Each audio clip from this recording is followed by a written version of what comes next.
What's up, the squad? Back with another video. Y'all see what's going down. More of Fani Jackson. If you already see, make sure y'all go check out Doug Exile description. He's in the description box down below. His channel as well as the video.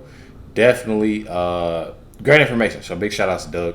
But you already see. Definitely appreciate y'all for sending more videos for me to check out. You already know what's going down. Let's get in the video. The Supreme Court has agreed to take up the J6 case, which affects Trump. I'll explain it. We'll read all the articles here, and you'll have a full update and the entire plan for how the Supreme Court gets Trump off the hook. I'm Doug in Exile. This is where all the happy patriots are. Let's go. Okay, so first, here's Julie Kelly. She's a lawyer, and she writes a lot on this stuff for Washington. She has a great Substack. Holy blank, the Supreme Court will review 1512C2 obstruction of an official proceeding case. This is a felony used against 300 of the J6ers and represents half of Jack Smith's indictment against Trump. If SCOTUS determines Department of Justice has misused the statute, it'll be a game changer.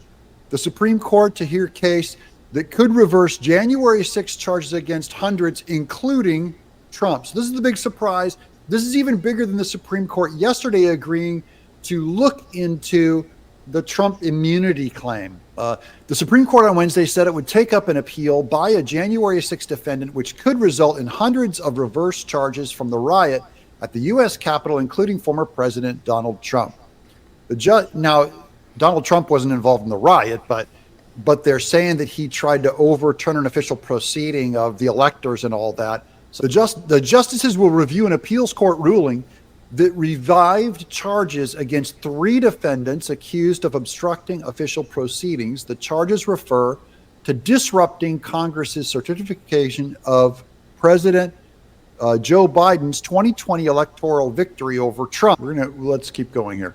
Trump himself is facing the exact same count in special counsel Jack Smith's case, which across the 2024 Republican presidential primary leader of conspiring to subvert the 2020 election after his loss.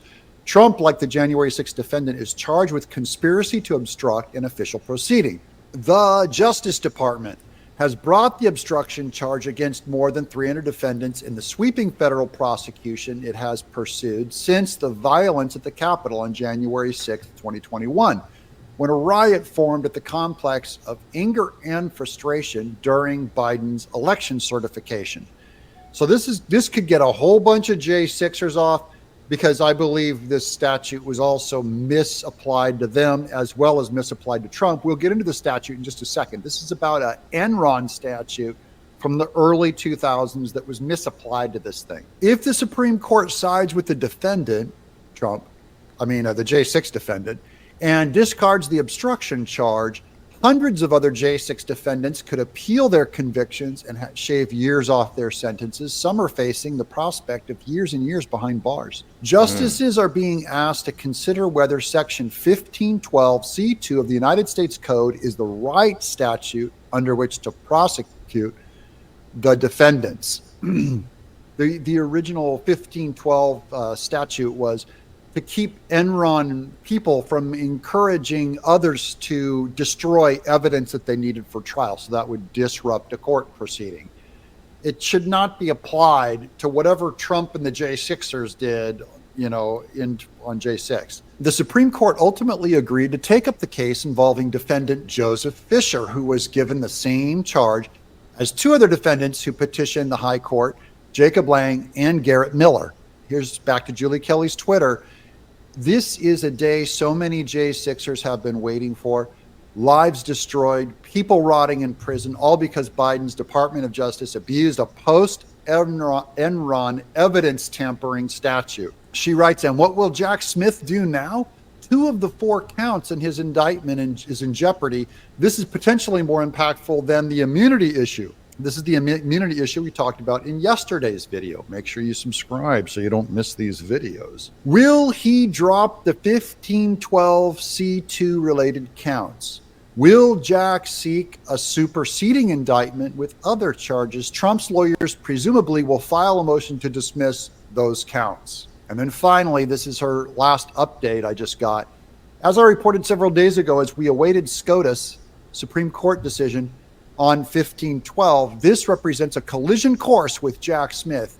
SCOTUS likely will hear oral arguments in March or April, the same time Trump is on trial for the same charge. If March 4th trial date sticks, which seems impossible now, so it's going to push. But let's say it sticks and Trump is convicted by a D.C. jury, Jack Smith's D.C. Democrat jury, then the Supreme Court comes down with a decision in June that reverses how Department of Justice and Jack Smith interpreted 1512c2.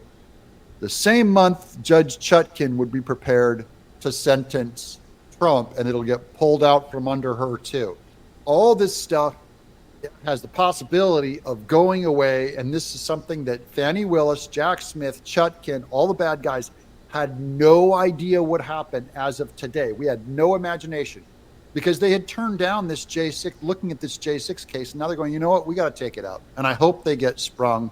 I hope they also reverse the Trump charges and end all this madness. I'm Doug in exile. Honestly, I feel like they just go ahead and like I said in many videos, and that's why watching this video, and definitely appreciate Doug for this video, but it's all just they're trying to nitpick and trying to find every single thing that they can to, like I said, tear this man down. And honestly, I think it's gonna be done and over with. I don't think honestly that he's me personally. I don't think it's gonna go there. I don't think it's gonna go there to where he is sentenced or anything. I don't think it's gonna go there. Me personally, that's me personally. But you already know. Make sure to hit the like button, subscribe button. Definitely want to check this video out and hear what Doug had to say. Definitely an amazing video. Make sure y'all email me for more videos. Check out LifeWithRecklezz@yahoo.com. You already know what's going down. Catch y'all next.